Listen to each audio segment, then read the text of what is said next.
السلام علیکم معزز سامعین، میں ہوں بنیامین اور آپ دیکھ رہے ہیں یوٹیوب چینل انفو۔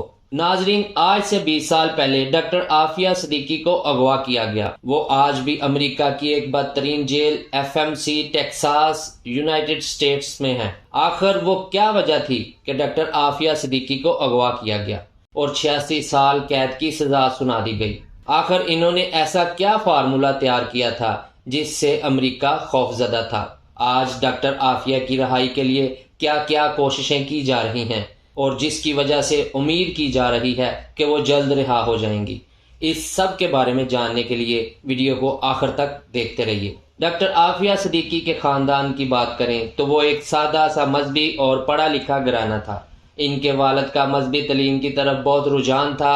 انہوں نے اپنے بچوں کو مذہبی تعلیم کے ساتھ ساتھ دنیا کی اعلیٰ تعلیم بھی دلوائی۔ عافیہ صدیقی بہت عقل مند اور ذہین تھیں۔ ان کو 300 سال میں پیدا ہونے والے ذہین ترین انسانوں میں شمار کیا جاتا ہے۔ تقاریروں کے مقابلے میں اکثر مرحوم ڈاکٹر عامر لیاقت بھی ان کے ساتھ ہوتے۔ لڑکوں میں عامر لیاقت انعام جیت جاتے اور لڑکیوں میں ڈاکٹر عافیہ صدیقی۔ اگر کبھی سب کا ایک ساتھ مقابلہ ہوتا تو عامر لیاقت کہتے کہ وہ دوسری اور تیسری پوزیشن کے لیے محنت کرتے ہیں، کیونکہ پہلی پوزیشن تو عافیہ کی ہی ہوگی۔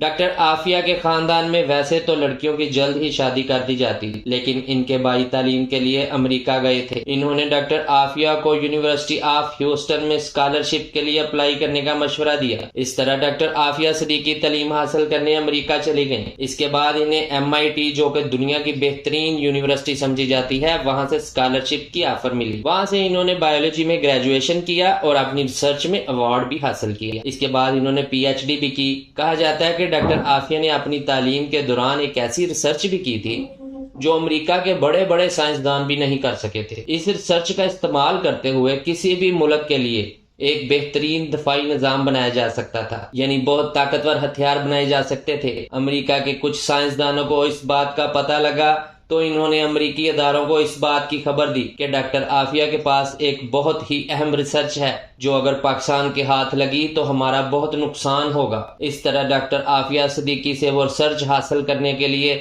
امریکی اداروں نے کوششیں شروع کر دیں۔ دوستو، ڈاکٹر عافیہ صدیقی کو اندازہ تھا کہ اگر یہ ریسرچ امریکہ کے ہاتھ لگ گئی تو وہ ہمیشہ کی طرح اسے مسلمانوں کے خلاف استعمال کریں گے۔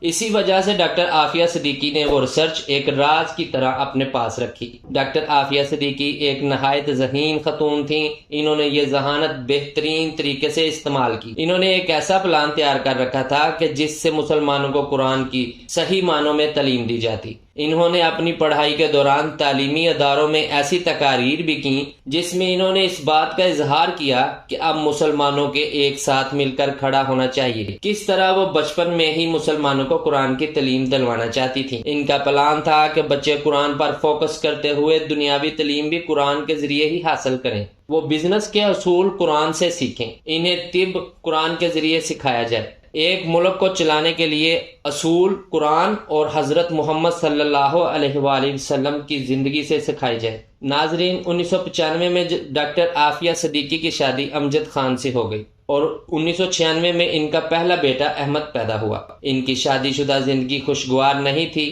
ڈاکٹر عافیہ کی بہن ڈاکٹر فوزیہ یہ کہتی ہیں کہ ایک دفعہ وہ ان کے گھر ان سے ملنے گئیں تو عافیہ کے چہرے پر زخم تھے، انہیں سٹیچز کی ضرورت تھی۔ ان کے بیٹے نے بتایا کہ ابو نے امی کو مارا ہے۔ جب انہوں نے ڈاکٹر عافیہ اور ان کے شوہر سے اس بارے میں سوال کیا تو انہوں نے بھی اعتراف کر لیا۔ ڈاکٹر عافیہ کے 2 بیٹے احمد اور سلیمان جبکہ ایک بیٹی مریم ہے۔ ڈاکٹر عافیہ کی شادی کامیاب نہیں ہو سکی اور 2002 میں ان کی طلاق ہو گئی، جس کے بعد ان کے سابق شوہر امجد خان ڈاکٹر عافیہ پر الزام لگاتے رہے کہ وہ ایک خطرناک خاتون ہے جو دہشت گردی میں ملوث ہیں۔ حیرت کی بات یہ ہے کہ اس کے باوجود امجد خان سابقہ شوہر نے اپنے بچوں کی مکمل کسٹڈی ڈاکٹر عافیہ کو دے دی۔ یہ بات ثابت کرنے کے لیے کافی ہے کہ سابق شوہر کے لگائے گئے الزامات مکمل جھوٹ تھے۔ کچھ رپورٹس کے مطابق ڈاکٹر عافیہ کے شوہر امجد خان امریکہ کی طرف سے کی گئی سازش میں ملوث تھے۔ وہ اس مقصد سے بھیجے گئے تھے کہ ڈاکٹر عافیہ سے ان کی ریسرچ حاصل کرنے کی کوشش کریں، لیکن جب کامیاب نہ ہوئے تو ڈاکٹر عافیہ کو طلاق دے دی۔ پھر ڈاکٹر عافیہ کو اغوا کرنے کا منصوبہ بنایا گیا۔ دوستو، امریکہ میں 12 سال رہنے کے بعد 2002 میں ڈاکٹر عافیہ اپنی فیملی کے ساتھ پاکستان واپس آئیں۔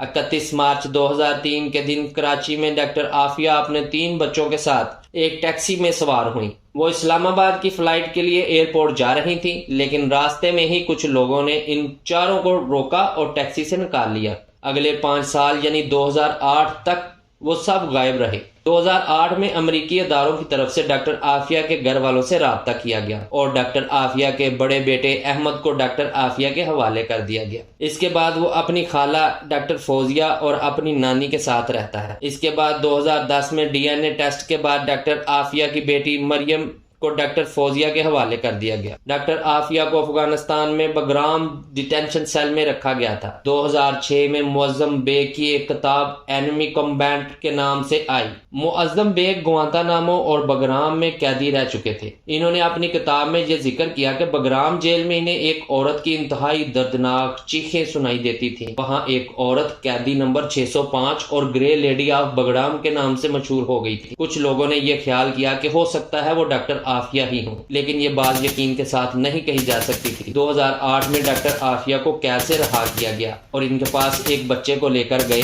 اس کے بارے میں کہا کہ یہ آپ کا بیٹا احمد ہے۔ وہاں سے اس کے بچے اور ڈاکٹر عافیہ کو قتل کرنے کا منصوبہ بنایا گیا۔ یہاں سے کہانی کے 2 رخ شروع ہوتے ہیں۔ افغانستان سے کہانی کا یہ رخ سنایا جاتا ہے کہ ڈاکٹر عافیہ کو اس کے بچے کے ساتھ گورنر ہاؤس کی طرف جانے کے لیے کہا گیا، لیکن وہ گورنر ہاؤس کی طرف جانے کے بجائے مسجد کی طرف گئیں اور کمزوری کی وجہ سے گر گئیں۔ جبکہ دوسری طرف امریکہ کی طرف سے یہ بیان دیا جاتا ہے کہ ان کے فوجیوں کے پاس یہ خبر تھی کہ ایک دہشت گرد عورت آئے گی جو دیکھنے میں بہت کمزور لگے گی لیکن بہت خطرناک ہے۔ اسے دیکھتے ہی شوٹ کر دیا اور قتل کر دیا گیا۔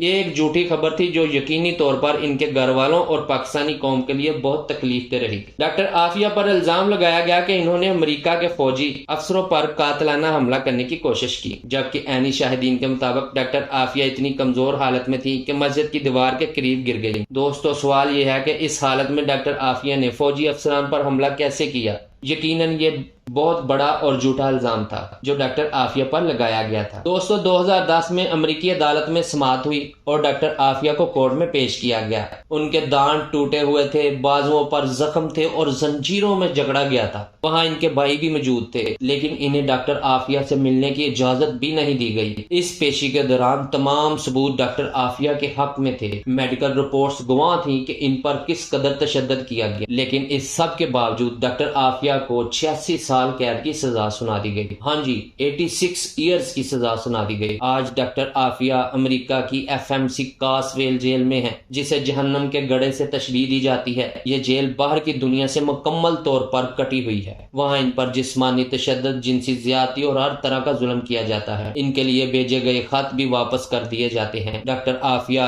کی بہن ڈاکٹر فوزیہ ڈاکٹر عافیہ کی رہائی کے لیے مسلسل کوشش کرتی رہی ہیں۔ حال ہی میں ڈاکٹر فوزیہ اور سینٹر مشتاق احمد عافیہ سے ملاقات کے لیے امریکہ روانہ ہوئے۔ ڈاکٹر عافیہ کے اغوا کے 20 سال بعد ان کی بہن ان سے ملنے گئی تو انہیں ہاتھ ملانے اور گلے ملنے کی بھی اجازت نہیں دی۔ کمرے کے ایک حصے میں قوم کی بیٹی ڈاکٹر عافیہ تھیں، دوسری طرف ڈاکٹر فوزیہ، سینٹر مشتاق احمد اور ان کے وکیل موجود تھے، جبکہ درمیان میں شیشے کی دیوار تھی۔ اللہ سے دعا ہے کہ ڈاکٹر عافیہ صدیقی کی رہائی میں کی جانے والی کوششوں کو کامیاب کرے اور ہمیں اپنے عظیم لوگوں کی قدر کرنے والا بنا دے۔ دوستو، سبسکرائب کرنا مت بھولیے گا۔